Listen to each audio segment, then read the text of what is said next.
सबसे पहले बात सूबे की सियासत की सबसे बड़ी खबर की, जहां एसपी और बीएसपी के गठबंधन का ऐलान हो चुका है और दोनों पार्टियां साथ मिलकर आम चुनाव में बीजेपी को धूल चटाने का दावा कर रही हैं।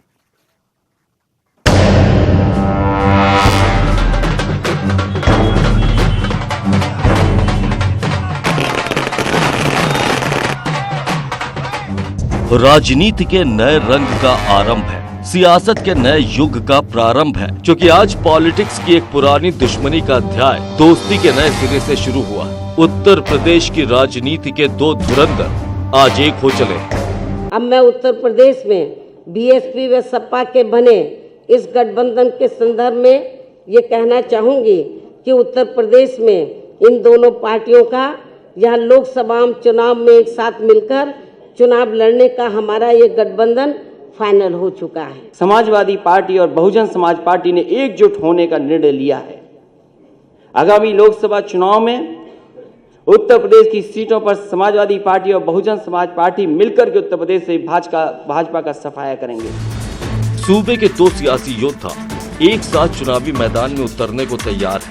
आज हुए इस नए मेल से कल का मिजाज बदलना तय माना जा रहा है। ये मेल राजनीति में कितने मीलों तक चलेगा, इसका जवाब भले ही भविष्य की चादर में लिपटा हो, मगर आज दोनों दलों के दिल मिलते दिखाई दे रहे हैं। आज से समाजवादी पार्टी का प्रत्येक कार्यकर्ता इस बात को गांठ बांध ले कि आदरणीय मायावती जी का सम्मान मेरा सम्मान है, और अगर भाजपा का कोई भी नेता आदरणीय मायावती जी का अपमान करता है तो समझ लेना कि वो अपमान आदरणीय मायावती जी का नहीं बल्कि मेरा अपमान हुआ है।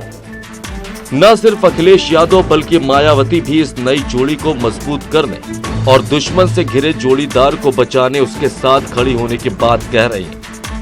इसकी भनक पड़ते ही उसी दिन फिर बीजेपी ने घबराकर अपनी पूर्व की गई तैयारी के मुताबिक हमारे बने इस गठबंधन को कमजोर करने व तोड़ने के लिए एक सोची समझी रणनीति व साजिश के तहत सपा के अध्यक्ष श्री अखिलेश यादव का नाम जानबूझकर खनन मामले से जोड़कर व इनकी छवि को धूमिल करने के लिए मीडिया आदि में बड़े पैमाने पर उछाल दिया, जिसकी हमारी पार्टी कड़े शब्दों में निंदा करती है।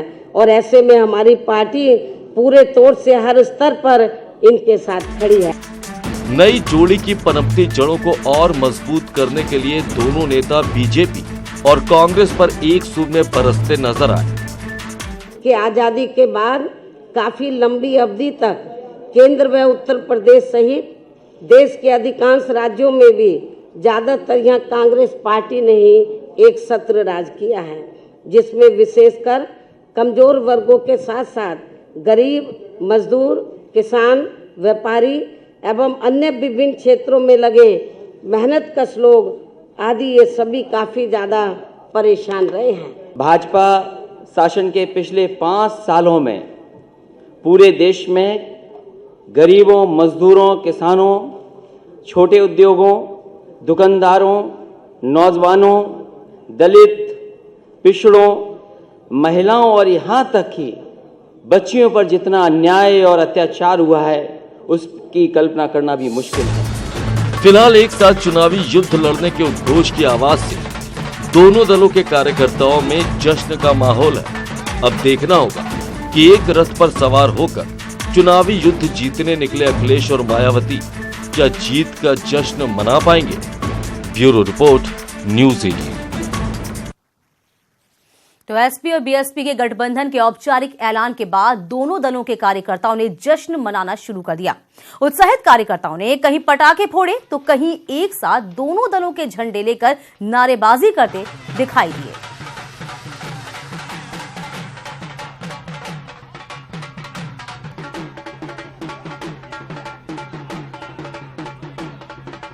इधर बीजेपी राष्ट्रीय परिषद की बैठक के दूसरे दिन पीएम मोदी ने विरोधियों पर जमकर हमला बोला। कांग्रेस के साथ साथ पीएम ने एसपी और बीएसपी को भी निशाने पर लिया। पीएम ने कहा कि उन्हें हटाने के लिए सारे दुश्मन भी दोस्त बन गए हैं। सोचिए, उस जमाने में जब कांग्रेस इतनी गर्त में भी नहीं थी, तब उन्होंने कांग्रेस को छोड़ा और कांग्रेस के सामने खड़े हुए थे। अब आज जब कांग्रेस रसातल में है, भ्रष्टाचार में डूबी हुई है, उसके बड़े बड़े नेता जमानत पर है, तो ये कांग्रेस विरोध में जन्मे हुए दल कांग्रेस के सामने जाकर सरेंडर कर रहे हैं। वो मजबूर सरकार चाहते हैं ताकि खदानों की नीलामी में करोड़ों की लूट कर सके। हम मजबूत सरकार चाहते हैं ताकि खदानों से जो कमाई हो रही है उसका लाभ अपने आदिवासी भाई बहनों को मिले। वो मजबूर सरकार चाहते हैं ताकि स्वास्थ्य सेवा में घोटाला कर सके, एम्बुलेंस की खरीदी में घोटाला कर सके। हम मजबूत सरकार चाहते हैं ताकि आयुष्मान भारत योजना के तहत 10 करोड़ परिवारों को मुफ्त इलाज दे सके। हमने आधार को कानूनी स्वरूप देने की कोशिश की, कांग्रेस ने फिर विरोध किया। हम 3 तलाक को खत्म करने के लिए कानून लाए, कांग्रेस और साथी फिर विरोध कर रहे हैं। अब अयोध्या विषय में ही देखिए, कांग्रेस अपने वकीलों के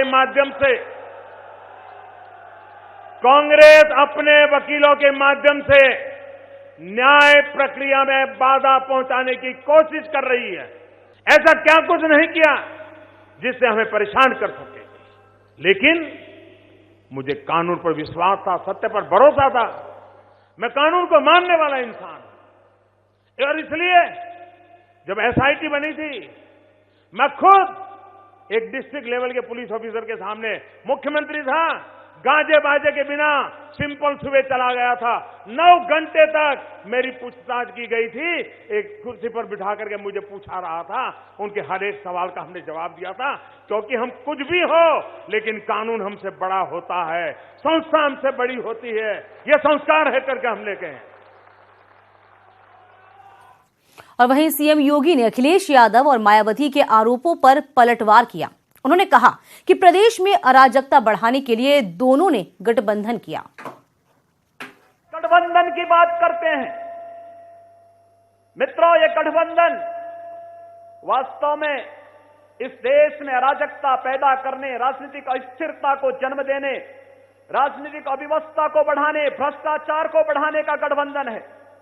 यह गठबंधन किसी नेक नियति के से, किसी सदुद्देश्य के लिए नहीं, बल्कि उन सबको इस बारे में जानकारी है, क्योंकि जो लोग आज तक जाति के नाम पर एक दूसरे को देखना नहीं चाहते थे, एक दूसरे की शकल को पसंद नहीं करते थे, जिन लोगों ने कभी एक दूसरे के साथ सामान्य अभिवादन करना भी, जिनके लिए सामान्य शिष्टाचार निभाना भी बहुत दूर की कौड़ी थी, आज वे लोग एक साथ मिलकर के इसलिए गठबंधन करना चाहते हैं। गठबंधन इस बात को लेकर के कि जिससे केंद्र में मोदी जी के नेतृत्व में पूरे देश के अंदर विकास और सुशासन की जो सुदृढ़ नींव रखी गई है, भ्रष्टाचार, अराजकता, आतंकवाद, अव्यवस्था और किसी भी प्रकार की अराजकता के लिए उसमें कोई जगह नहीं। और शासन की योजनाएं जब उन लोगों तक मिलने लग गई जिन्हें ये जाति के नाम पर बांटते थे, केंद्र सरकार की और आदरणीय प्रधानमंत्री जी के नेतृत्व में भारत सरकार ने देश के अंदर प्रारंभ किए ये विकास की योजनाएं जब आगे बढ़ेंगी तो जातिवाद की दीवारें टूटती हुई दिखाई देंगी, मत और मजहब की दीवारें टूटती हुई दिखाई देंगी। इसलिए जाति के आधार पर, परिवार के आधार पर, मत और मजहब के आधार पर तुष्टीकरण की राजनीति करने वाले लोग इन सब बातों को स्वीकार नहीं कर सकते। और इसीलिए जो एक कहावत भी है कि चांदनी रात चोरों को अच्छी नहीं लगती, और मुझे लगता है भारत का विकास, भारत की समृद्धि और भारत का उत्थान जिन्हें अच्छा नहीं लगता, वे लोग आज मोदी जी के खिलाफ गठबंधन करने का दांव चला रहे हैं। और वहीं गठबंधन पर क्या कहना है डिप्टी सीएम केशव मौर्य और दिनेश शर्मा का, आपको ये भी सुनाते हैं। एक दूसरे के नेताओं के विरोध में जो आज पनपे हैं, उनकी नींद उड़ी हुई थी। और ये गठबंधन पहले महागठबंधन के नाम से प्रचारित हुआ, फिर महा चला गया और गठबंधन रह गया। अब केवल एक सत्ता मोह बंधन के रूप में ये अब रह गया है। और ये ना नीति है, ना नियत है, न नेता है। उन लोगों ने गठबंधन किया है, लेकिन मैं ये ज़रूर कहूँगा कि चाहे दलित हो, चाहे पिछड़ा हो, चाहे गरीब हो, श्री अखिलेश यादव जी और मायावती जी यह जान लें कि अब दलित, पिछड़े और गरीब को बेच करके नोट इकट्ठा करने का समय चला गया है।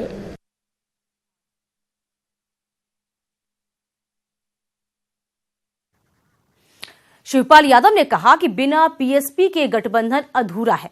साथ ही कहा कि बीजेपी को पीएसपी और उसकी सहयोगी छोटी पार्टियां ही हरा सकती हैं। ये गठबंधन बिना प्रगतिशील समाजवादी पार्टी के अधूरा है और भारतीय जनता पार्टी को प्रगतिशील समाजवादी पार्टी और जो हमारे साथ बहुजन मुक्ति पार्टी और छोटे छोटे जो दल हैं, सेकुलर लोग हैं, यही भारतीय जनता पार्टी को हटा सकते हैं। वहीं कैबिनेट मंत्री ओम प्रकाश राजभर ने भी बयान दिया। उन्होंने कहा कि देश में गठबंधन का दौर चल रहा है। हालांकि ये बात सही है कि इस बार दो पुराने दुश्मन भी साथ आए हैं। यह देश गठबंधन के दौर से गुजर रहा है। आपने पिछली बार देखा, भारतीय जनता पार्टी की सरकार बनी, 38 दलों के गठबंधन से सरकार बनी। अभी तमाम स्टेटों के चुनाव हो रहे हैं, वहाँ भी गठबंधन को लेके ही चुनाव हो रहे हैं। तो ये कोई नया चीज़ नहीं है। हाँ, ये जरूर है कि दोनों अपने में घोर विरोधी दल था, दोनों दल मिले हैं, ये बात जरूर है। अगली खबर भदोही से, जहां एक दर्दनाक हादसा हुआ है। मासूमों को स्कूल ले जाते वक्त एक स्कूल वैन में आग लग गई।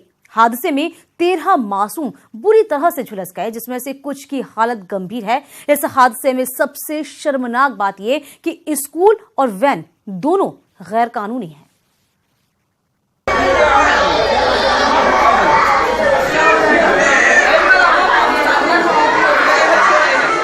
ये तस्वीरें काफी है यह बयां करने के लिए कि हादसा कितना भयानक था।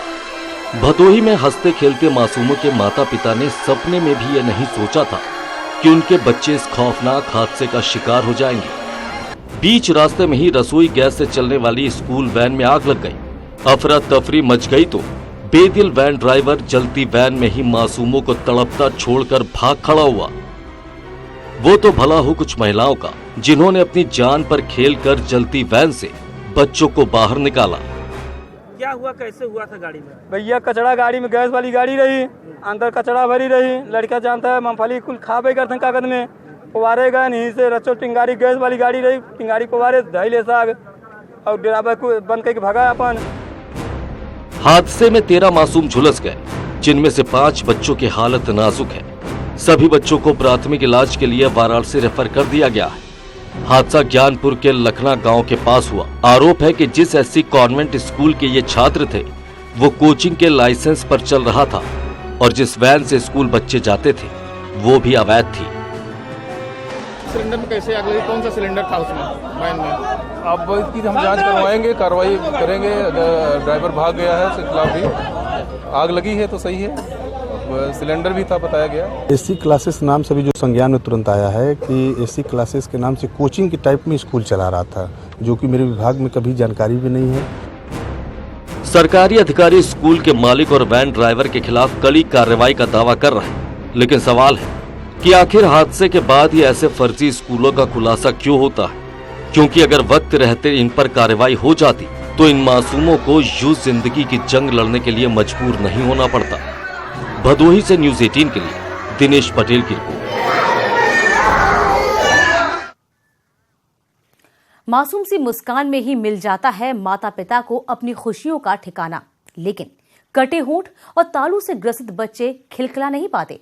Himalaya lip care smile train और न्यूज़ 18 उत्तर प्रदेश उत्तराखंड की नायाब पहल के जरिए आसान होगा मुफ्त इलाज से नन्हे मासूमों को एक नई और मुस्कान मिल रही है। नन्हे सूरज को भी इसी इलाज के बाद मिली है अपनी मुस्कान और इसी से अब सूरज के माता पिता भी खुश नजर आ रहे हैं।